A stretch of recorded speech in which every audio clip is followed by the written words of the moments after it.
Do feel free to call me at 800-8949, 800-8949.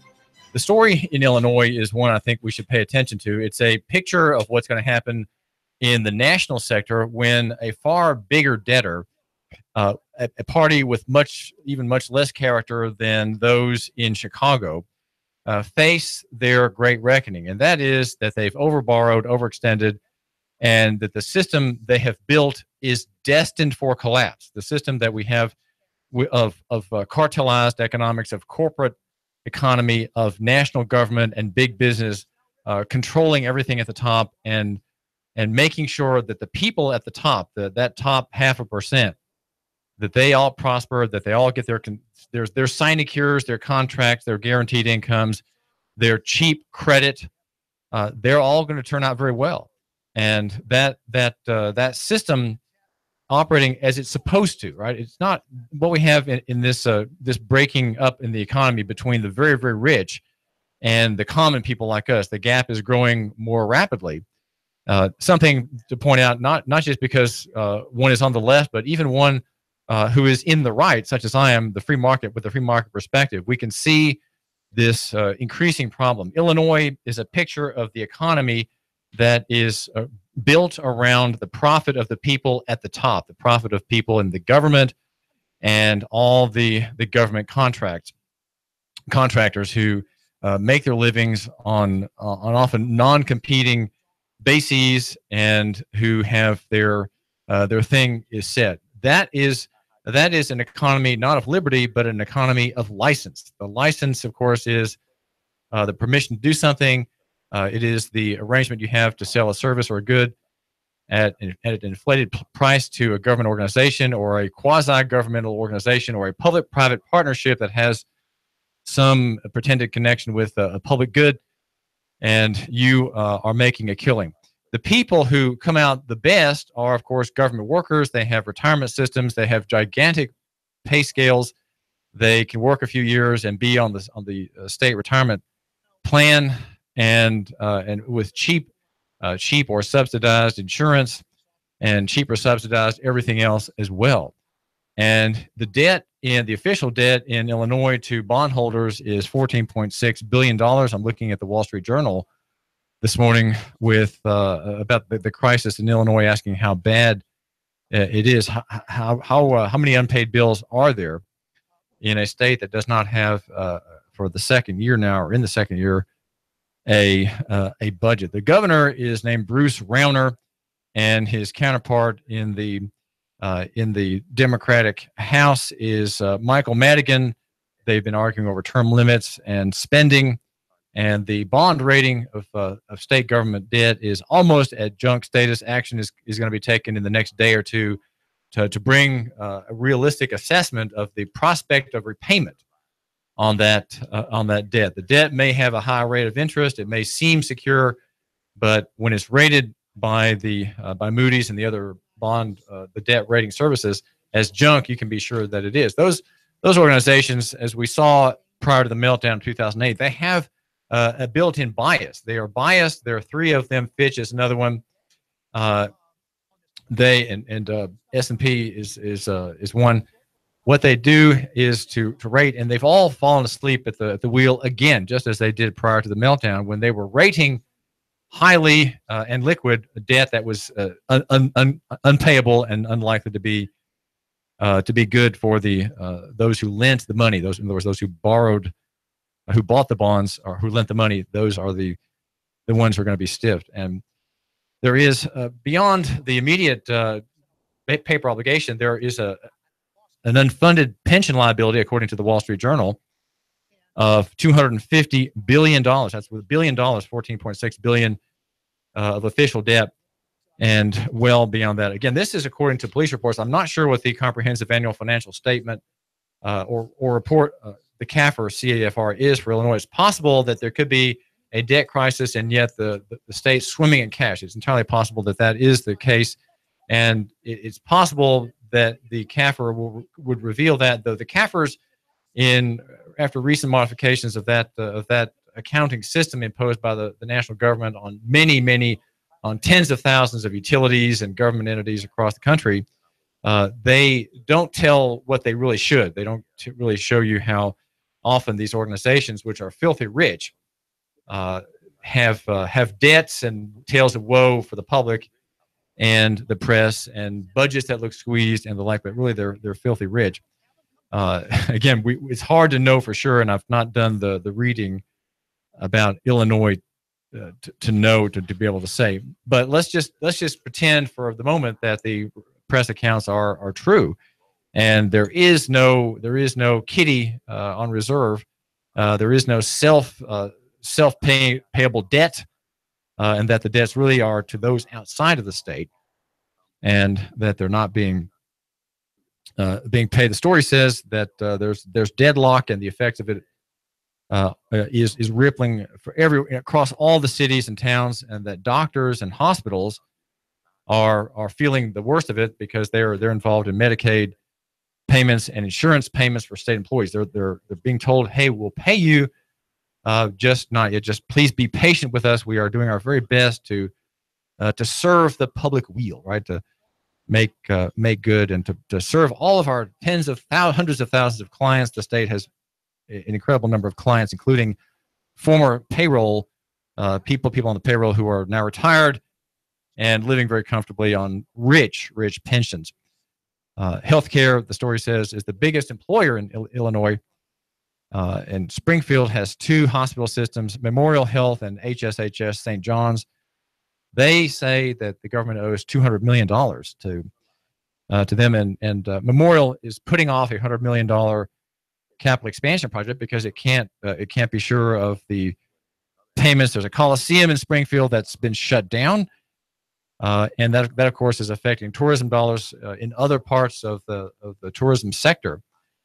There's reference in this story to a university town, Charleston, where there are many empty storefronts on Lincoln Avenue that goes through the town running by the campus. Jerry's Pizza, where professors and students argue over progressive theory, closed in October, and people have been going there since '78, but no longer.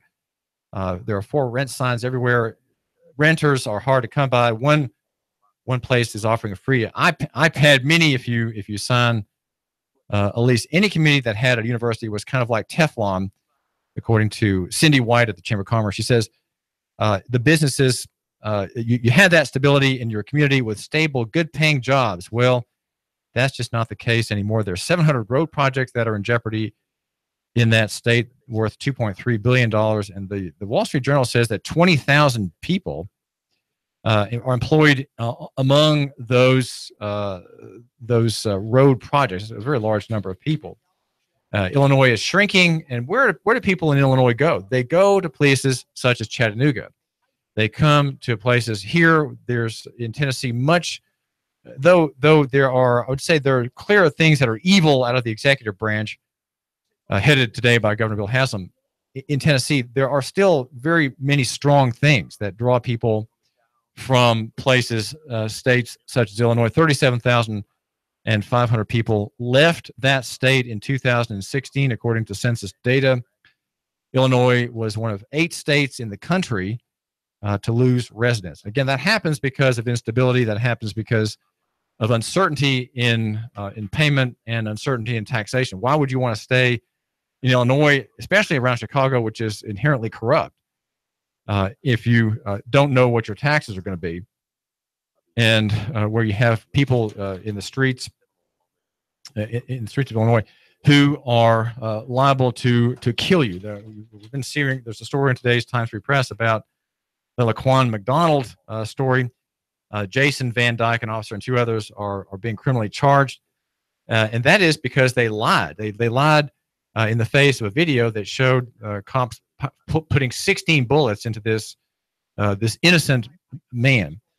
And there is, according to the story in the Times Free Press today, this culture of lying, and people can lie and perjure themselves with no consequence. And there has been paid out to the family of Laquan McDonald about $5 million when he was murdered by police in 2014. The code of silence is something I think that's really important, and we need to have a reform-oriented police chief. Now, you can find out about some of the applicants at TV9. TV9 has done a service to you, my listener. Go to the website of television station TV9, and there's one hitch though. I mentioned the hitch because I don't want you to be too frustrated if you go there. The story says you can read all 49 applications of people trying to be the next chief of police in Chattanooga. It's a very sort of unpleasant experience because these are not free-form documents. People are filling out the form, right? There's a form they fill out, and they're available on Scribe D. The problem is that the Scribe D system at TV9 is not functioning really properly. If you click on it, you get one page, and you can't get past that. However, that's happened on two computers: my Mac on my desk at my office, at home where I work every morning to prepare to meet with you, my listener, and also on my laptop, which I have here. It's a ThinkPad here at the studio. But I was able to look at these documents on my smartphone. So I'm not sure exactly your access, and I just warn you about the problems of getting these documents up. But I think it would make a very interesting reading. Now, what I would like to have, if I had an associate or an intern working with me on my program, I would say, look, let's make a project of going through these applications and seeing if we can find a reformist candidate, a candidate for chief of police who would not allow the things that Chief Fred Fletcher has allowed in the Chattanooga Police Department. And we're thinking about the lawsuit filed by the best attorney in town, Clay Whitaker, on behalf of Hanson Melvin, the Melvin case that we have covered in great detail here at Nooga Radio and also at Nooganomics.com. There is a culture of deception. And the remarkable thing there is that there's cooperation among officers to hide what are clear acts of oppression. When Hanson Melvin was falsely arrested outside of probable cause and effectively kidnapped by the police department, and he was lied against by perjury testimony before the grand jury, and also a misdemeanor perjury in the police report. David Campbell is the officer who was fired for these offenses. The problem is that when he was released from jail, it was the next morning, a friend had picked him up, paid his bond, Collier Homes, and they had just pulled into Hanson Melvin's apartment complex here in Northgate Crossing Apartments here in Hickson. Well, suddenly they were descended upon by 5 or 6 police cruisers, and they were roughed up, they were searched, they were taken out of their cars, they were interrogated separately. And Hanson says they were trying to feel him out, and that all these officers made this arrangement by private phone to harass a man who had been falsely arrested the next morning. That is a sign of a strong, faithful, loyal culture in the police department. Again, that's one that may speak well. It may be a virtue to be loyal. It may be virtuous to be faithful. But when you're operating in a criminal fashion against an innocent man, to intimidate this innocent man, to see what he's thinking. Clearly, David Campbell knew he had wronged Hanson Melvin, and so David Campbell gathered many other officers by a private arrangement, and they all descended upon Hanson Melvin and his friend Collier Holmes when Hanson was arriving home from jail, right? Falsely arrested, falsely jailed, falsely accused, falsely booked, kidnapped, abused. And now he comes home, and a bunch of officers descend upon him and rough them up. Well, there is something like what we have in Chicago, a culture of lying, the code of silence. We need to have a police department that does not tolerate that, as Chief Fletcher does. Chief Fletcher tolerates this, and it may be something that's widespread. I think it is, and I think that the fact that and it's subsidized also by District Attorney Neil Pinkston, who has not criminally prosecuted the officers involved and has not demanded a criminal investigation of the abuse of Hanson Melvin. The Melvin case is a case of the typical abuse. We have on the city council Anthony Byrd. Anthony Byrd, newly elected to city council, had worked for many years in Sessions Court as an official, and he has suffered the same kind of abuse as Hanson Melvin has. He told me, stopped by police between 20 and 40 times. He it was hard for him to give me a number, but he said 20, 30, 40 times. And when I went back to that part of our conversation, I said, well, give me a better number. Give me a number that's, and he said more than 30. So that I think that's what he said, more than 30 times. I've not been stopped driving while white, walking while white, and yet black people are. There is something, I would say it's not racist. I would say it's just contempt for common people and contempt for poor people. And the fact that they're black is perhaps there is something for the NAACP to complain about there. But for me, the grievance is not racial, it's legal. And the legal grievance is lack of probable cause. There has to be probable cause to stop people. The use of police power is extraordinary. There are many stories that you can see. We reposted something this morning on Facebook about the execution of a handcuffed man. It's in El Paso, Texas, and Officer Jose Flores was reinstituted in his job. He had executed a man on March the 8th of 2013, a man who was a bodybuilder. In fact, he was Mr. El Paso bodybuilder. Daniel Sands, 37 years old. He was being dragged through the corridors and then outside because